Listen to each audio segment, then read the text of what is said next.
Assalamualaikum warahmatullahi wabarakatuh. Perkenalkan, nama saya Ahmad Januri dari Universitas Islam Negeri Fatmawati Soekarno Bengkulu, Fakultas Pendidikan Agama Islam. Baik, di sini saya akan menjelaskan sedikit tentang masuknya Islam ke Bengkulu.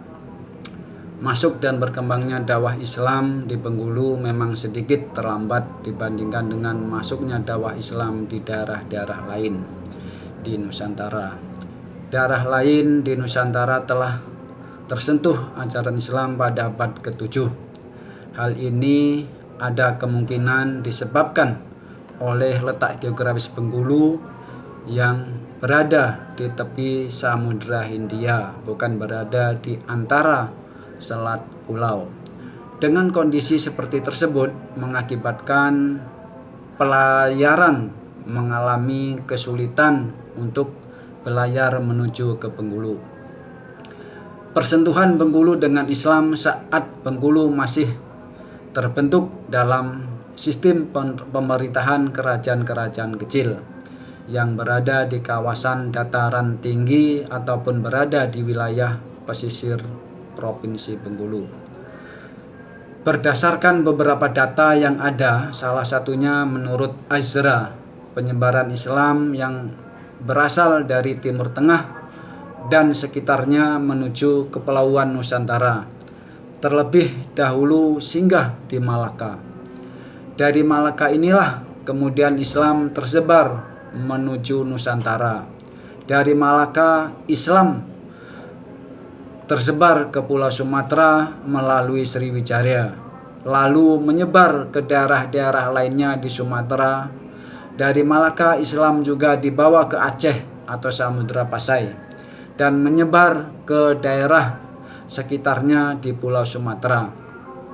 Sedangkan Sumatera Barat menerima Islam melalui Palembang dan Aceh. Berdasarkan teori alur penyebaran agama Islam di Nusantara tersebut, Islam masuk ke Bengkulu melalui Minangkabau atau melalui Palembang, dan pada masa-masa tersebut Bengkulu masih berbentuk dalam tata pemerintahan berupa kerajaan-kerajaan. Salah satu kerajaan tertua di Bengkulu adalah Kerajaan Sungai Serut dengan raja pertamanya yaitu Ratu Agung dari tahun 1550 Masehi sampai 1570 Masehi yang berasal dari Gunung Bungkuk. Dari sumber lokal yang terhimpun dalam Gelumpai diperoleh keterangan bahwa pada tahun 1417 Masehi seorang dai dari Aceh yang bernama Malim Mukidim datang ke Gunung Bungkuk, Sungai Serut, kawasan Lematang, Ulu.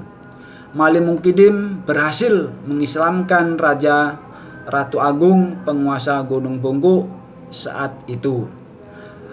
Menurut sumber lain, Islam masuk di Bengkulu sekitar abad ke-17.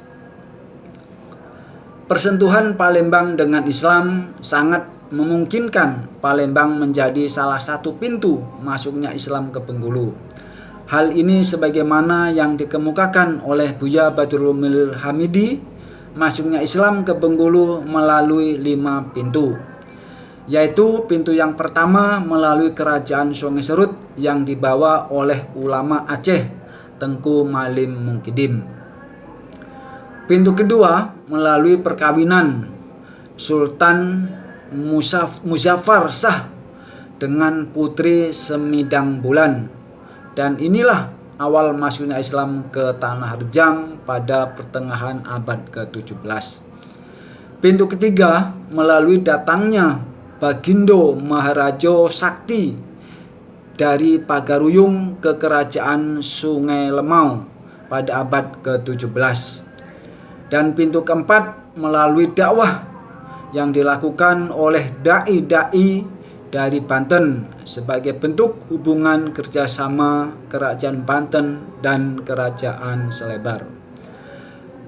Adapun pintu yang kelima masuknya Islam di Bengkulu melalui daerah Muko-Muko setelah menjadi kerajaan Muko-Muko. Demikianlah secara singkat masuknya Islam ke Bengkulu. Mudah-mudahan ada manfaatnya. Lebih dan kurang mohon maaf. Kami akhiri, wassalamualaikum warahmatullahi wabarakatuh.